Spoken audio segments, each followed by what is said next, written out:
जिला प्रशासन गालुआ ग्राम पंचायत पल्ली प्रशासन जनशुणाणी खोर्धा 23/2/26 को आज जिला प्रशासन एवं पुलिस प्रशासन मिलित आनुकूल्य बाणपुर ब्लॉक अंतर्गत गालुआ ग्राम पंचायत कार्यालय परिसर पूर्वानपल्ली जिला प्रशासन जनशुणाणी शिविर मुख्य उन्नयन अधिकारी तथा निर्वाही अधिकारी जिला परिषद खोर्धा श्री ज्योतिशंकर साहू अध्यक्षतार अनुष्ठित होता बेले जिला परिषदर उपसभापति श्री गोपीनाथ महाराणा, अतिरिक्त आरक्षी अधीक्षक श्री अनादिचरण सेठी, उपजिलापाल श्री शंकर स्वस्तिक साहू, बाणपुर पंचायत समिति अध्यक्ष श्री अमरेन्द्र रणसिंह, ब्लॉक उन्नयन अधिकारी बाणपुर तहसीलदार बाणपुर असिस्टांट अभियोग भुवनेश्वर कौन, जिला मुख्य चिकित्सा और जिला स्वास्थ्य अधिकारी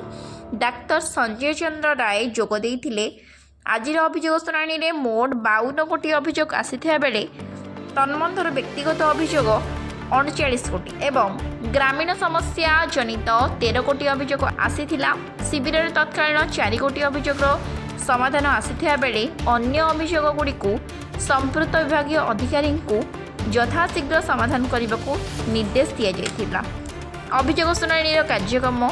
शिक्षा, स्वास्थ्य, गमनागमन, कृषि एवं विभिन्न अत्यावश्यक सेवा अधिकारी समेत विभिन्न विभागर जिला स्तरीय अधिकारी विभिन्न लाइन डिपार्टमेंट अधिकारी माने जोग देइथिले। ब्यूरो रिपोर्ट RNC राजा न्यूज।